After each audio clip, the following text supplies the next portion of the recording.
Nirankari mission દ્વારા શહેરના SSG auditorium ખાતે નારી સંત સમાગમનું આયોજન કરવામાં આવ્યું હતું। સંત નિરંકારી મિશન દ્વારા શહેરના એસએસજી ઓડિટોરિયમ ખાતે નારી સંત સમાગમનું આયોજન કરવામાં આવ્યું હતું। આ કાર્યક્રમમાં અલગ અલગ શહેરોમાંથી 700 જેટલી બહેનોએ ભાગ લીધો હતો। નારી શક્તિ એટલે સમાજ માટે મહત્વની તાકાત છે। એક નારી બે ઘરોને તારે છે। પોતાના માતા પિતાના ત્યાં દીકરી જન્મે છે ત્યારે પોતે માતા પિતાના સંસ્કારોનું ગ્રહણ કરે છે અને લગ્ન કરીને સાસરે ગયા બાદ પોતાના બાળકોને સંસ્કાર અને શિક્ષાના સંસ્કાર આપે છે।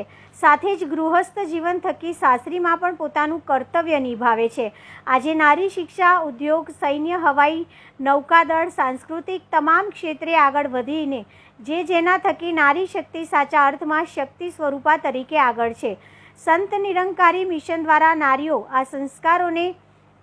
નારીના આ સંસ્કારોને આગળ લાવવા માટે માર્ગદર્શન અને પ્રેરણા આપી છે। ત્યારે આજરોજ સંત નિરંકારી મિશન દ્વારા શહેરના એસએસજી હોસ્પિટલમાં ઓડિટોરિયમ ખાતે નારી સંત સમાગમનું આયોજન કરવામાં આવ્યું હતું, જેમાં વડોદરા ઝોન 31ના મહિલાઓ સહિત અલગ અલગ જગ્યાએ જેમાં વલ્લભ વિદ્યાનગર, ભરૂચ, અંકલેશ્વર, રાજપીપળા, વડોદરા સહિતના શહેરોમાંથી 700 જેટલી બહેનોએ ભાગ લીધો હતો અને ગીત, કવિતાઓ, પ્રવચનો થકી પોતાના સંસ્કારો સાથેની વિચારસરણી રજૂ કરી હતી। એક નારી સંસ્કારની સાથે આપણી સંસ્કૃતિનું કેવી રીતે સિંચન કરી શકે તે અંગેની વિચારસરણી રજૂ કરી હતી।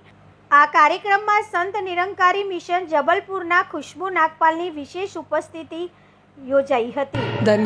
द निरंकार जी नमस्कार। संत निरंकारी मिशन की ओर से आज यहाँ एसएसजी के ऑडिटोरियम में हम देख रहे हैं कि वडोदरा जोन नंबर 31 एक नारी संत समागम रखा गया है, जिसमें करीब 500 से 700 बहनें बाहर से पूरा हमारा जो जोन है अंकलेश्वर, राजपीपला, वल्लभ विद्यानगर, भरूच और बिल ब्रांच से यहाँ पर पहुँचे हुए हैं।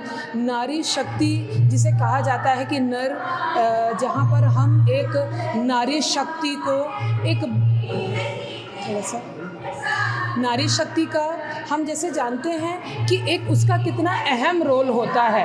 एक स्त्री जब शादी करके आती है वो 2 घरों को तारती है, तो ऐसे कौन से संस्कार उसके हों जो वो आगे भी दे सकती है। तो यही कुछ शिक्षाएं हमारे सदगुरु की इन बहनों के अंदर कूट कूट के भरी हुई है।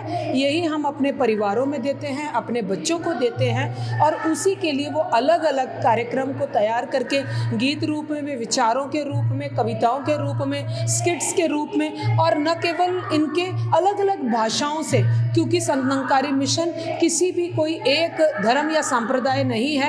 मिलजुल कर यहाँ पर सभी भाषाओं के आप बहनों को देखेंगे और ये इन जो एक मिलजुल कर ये जो एक संस्कृति भी हम कह रहे हैं उसको भी आगे लेके जा रहे हैं मॉरल वैल्यूज़ के साथ। आज किसकी उपस्थिति है? यहाँ हमारे बीच में जबलपुर से आदरणीय बहन खुशबू नागपाल जी आई हुई हैं। आज उन्हीं की उपस्थिति में ये कार्यक्रम रखा गया है। अपना परिचय? मैं नीलम कौर, मैं यहाँ पर एक सदस्य हूँ जो यहाँ पर सेवा भी करते हैं और यहाँ एक्टिवली पार्टिसिपेट करते हैं एसएनसीएफ के।